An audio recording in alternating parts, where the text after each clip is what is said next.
మహిళా దినోత్సవ సందర్భంగా మా ఆడబిడ్డలకు నేను ఒక మాట ఇస్తున్నా, రాబోయే రోజుల్లో మీరు చూసుకోండి, ప్రభుత్వమే స్థలం ఇస్తుంది, ప్రభుత్వమే లోన్లు ఇప్పిస్తుంది, మీరే గోడౌన్లు కట్టండి, మీరే రైస్ మిల్లులు పెట్టండి, మీకు అండగా నిలబడతాం, మిమ్మల్ని వ్యాపారస్తులుగా నిలబెడతాం, మీ కాళ్ళ మీద మీరు నిలబడండి, ఆర్థికంగా నిలదొక్కోండి, ఈ రాష్ట్రాన్ని $1 ట్రిలియన్ ఎకానమీగా మా ఆడబిడ్డల్ని మార్చండి అని చెప్పి నేను ఈ సందర్భంగా అడుగుతున్నా. అందుకే ఈరోజు రాష్ట్ర ప్రభుత్వం 1 కోటి మంది మహిళల్ని కోటీశ్వరులను చేయాలంటే ఈరోజు 65 లక్షల నుంచి 67 లక్షల మంది మహిళలు చేరిన. మరి దీన్ని విస్తరించాలనుకున్నాం, అయితే కొన్ని నిబంధనలు అడ్డం వచ్చినాయి. 18 ఏండ్ల నుంచి 60 ఏండ్ల వరకే ఈరోజు సంఘాలలో సభ్యులుగా చేరడానికి నిబంధన ఉన్నది. అందుకే చీఫ్ సెక్రటరీ గారికి ఆదేశాలు ఇచ్చిన, 18 ఏండ్లను 15 ఏండ్లకు తగ్గించండి, 60 ఏండ్లను 65 ఏండ్లకు పెంచండి, ఆడబిడ్డల్ని సంఘాలలో సభ్యులుగా చేర్చండి, 1 కోటి మంది ఆడబిడ్డలు సభ్యులు కావాలి, వాళ్ళను కోటీశ్వరులను చెయ్యాలి అని ఈరోజు ప్రభుత్వానికి ఆదేశాలు ఇచ్చిన. 10వ తరగతికి వచ్చిన ఆడబిడ్డ ఎంత చైతన్యంతోనూ ఉంటుంది. ఆ చెల్లె ఈరోజు అన్ని చదువుకుంటుంది, అన్ని చూస్తుంది, ప్రపంచం ఏ విధంగా ముందుకెళ్తుందో 10వ తరగతికి వచ్చిన ఆడబిడ్డకు అవగాహన ఉన్నది. అందుకే 15 సంవత్సరాలు నిండిన ప్రతి ఆడబిడ్డను, ప్రతి చెల్లెల్ని సంఘాలలో సభ్యులుగా చేర్చండి. 60 ఏళ్ళు పైబడిన కుటుంబ బాధ్యతను ఆ తల్లి వదలలేదు. ఇంటాయన తిరగబోయినా, కొడుకు చేతికి రాకపోయినా తల్లిగా మీరే కుటుంబ బాధ్యత నెరవేరుస్తున్నారు. కూలి నాలి ఇంటి పని పాచి పని చేసి వ్యవసాయ పనులను చేసి ఈరోజు కుటుంబాలను 60 ఏళ్ళ పైబడ్డ ఆడబిడ్డల బాధ్యత మోస్తున్నారు. అందుకే 60 ఏళ్ళు పైబడిన ఆడబిడ్డల్ని కూడా, అక్కల్ని పెద్దమ్మల్ని ఈరోజు సంఘాలలో సభ్యులుగా చేయడానికి నిబంధనలను సడలించినాం. అందుకే మా అధికారులకు, మా ఆడబిడ్డలకు సూచన చేస్తున్న, సభ్యులను పెంచండి, 1 కోటి మంది కాండి, 1 కోటి మందిని కోటీశ్వరులను చేయడానికి నా వంతు ప్రయత్నం, అండగా మీతో నిలబడతా. చివరగా ఒక్క మాట నేను చెప్పదలుచుకున్నా, చంద్రగ్రహణం పోయింది, మన జీవితాలలో వెలుగులు వచ్చినాయి. ఇందిరా మహిళా శక్తి అంటే ప్రపంచానికే ఆదర్శంగా నిలబడే ప్రయత్నం చేద్దాం. ఆనాడు ఇందిరాగాంధీని అమ్మ అన్నారు మొదటి తరంలో, రెండో తరంలో ఎన్టీఆర్ను అన్న అన్నారు. ఈరోజు నన్ను మీరు రేవంత్ అన్న అంటుండ్రు. నేను మీ కుటుంబంలో సభ్యుణ్ణి, కుటుంబ సభ్యుని అన్న అంటే ఆ కుటుంబం యొక్క బాధ్యత తీసుకోవడం. ఇది బంధానికి, పేగు బంధానికంటే అతీతమైనది. ఈనాడు మా ఆడబిడ్డల ఆశీర్వాదంతో తెలంగాణ రాష్ట్ర ముఖ్యమంత్రిగా ఈరోజు మీ ముందు నిలబడి మాట్లాడుతున్నారంటే ఈ ఆడబిడ్డల ఆశీర్వాదం ఉండబట్టే ఈ రేవంత్ అన్న మీకు తోడుగా ఉంటాడు. ఆనాడు ఇందిరమ్మ శక్తి, ఆ తర్వాత ఎన్టీఆర్ యుక్తి, ఈరోజు మీ రేవంత్ అన్న స్ఫూర్తిగా తీసుకొని తప్పకుండా ఆడబిడ్డల్ని కోటీశ్వరులుగా మార్చి 1 కోటి మందిని అభివృద్ధి పదం వైపు నడిపించి తెలంగాణను $1 ట్రిలియన్ ఎకానమీ చేస్తాం.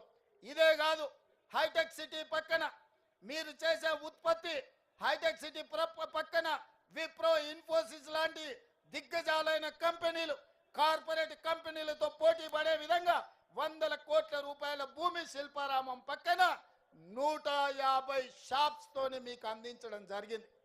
మీరు నలుమూలల నిర్మల్ పెయింటింగ్స్ కావచ్చు, ఆదిలాబాద్లో గిరిజనుల కళా వృత్తులు కావచ్చు, తెలంగాణ రాష్ట్రం నలుమూలలో వంటలు కావచ్చు, లేకపోతే తిను బండారాలు కావచ్చు, మీరు చేసే ఉత్పత్తులు అంతర్జాతీయ మార్కెట్ కలిగే విధంగా హైటెక్ సిటీ పక్కన మీకు ఇందిరా మహిళా శక్తి ఒక బజార్ను, ఒక మార్కెట్ హబ్ను మీకోసం క్రియేట్ చేసినాం. అక్కడ మీ ఉత్పత్తులను పెట్టండి, కార్పొరేట్ కంపెనీలతో పోటీ పడండి.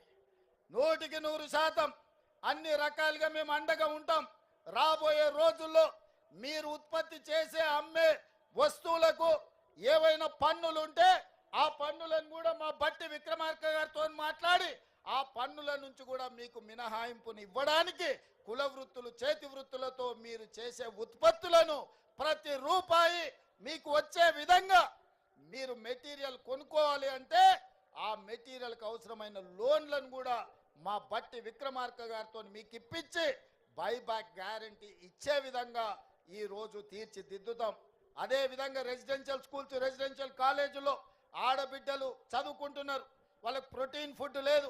మీరు ఉత్పత్తి చేసిన ఏ మండలంలో ఆ మండలంలో హాస్టళ్ళకి సరఫరా చేసే విధంగా మీ పిల్లలకు మంచి భోజనం మంచి ఉత్పత్తులు అందించే విధంగా భవిష్యత్తులో నిర్ణయం తీసుకోబోతున్నాం.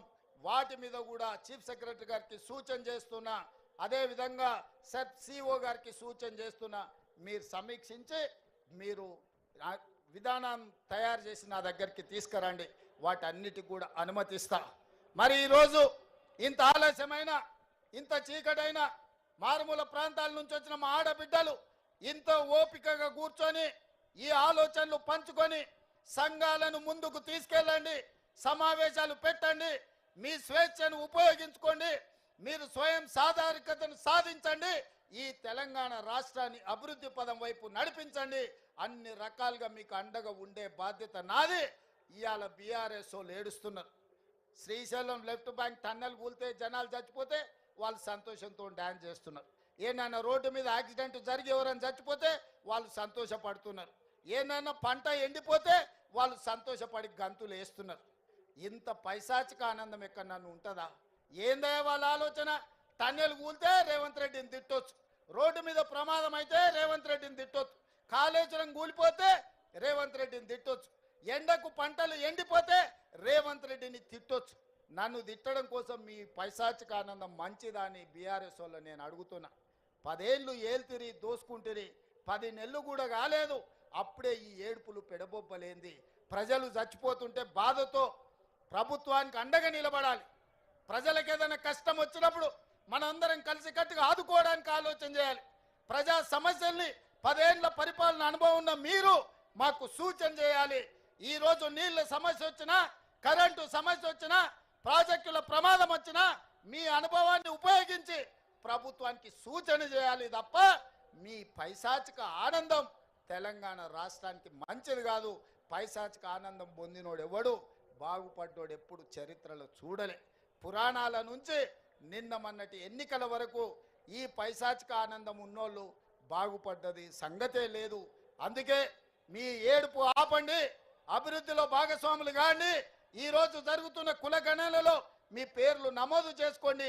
మా ఆడబిడ్డలు చేసే అభివృద్ధిలో కూడా మీరు భాగస్వాములు కావాలి. మా ఆడబిడ్డలు పట్టుదలతోని ముందుకు వచ్చిండ్రు. ఆడబిడ్డలకు అండగా నిలబడే బాధ్యత ఈ ప్రభుత్వం తీసుకుంటుంది. 1 కోటి మందిని కోటీశ్వరులను చేసే వరకు ఈ ప్రభుత్వం విశ్రమించదు. ఆడబిడ్డలారా, అక్కలారా, పెద్దమ్మలారా, చెల్లెల్లారా మిమ్మల్ని అడుగుతున్నా, 1 కోటి మందిని కోటీశ్వరులను చేద్దామా? చేద్దామా? చేద్దామా? 1 కోటి మందిని కోటీశ్వరులను చేద్దామా? చేద్దామన్న వాళ్ళందరూ చేయి పైకి ఎత్తండి, వెనకాల ఉన్న వాళ్ళు కూడా ఎత్తండి, అందరు ఎత్తండి.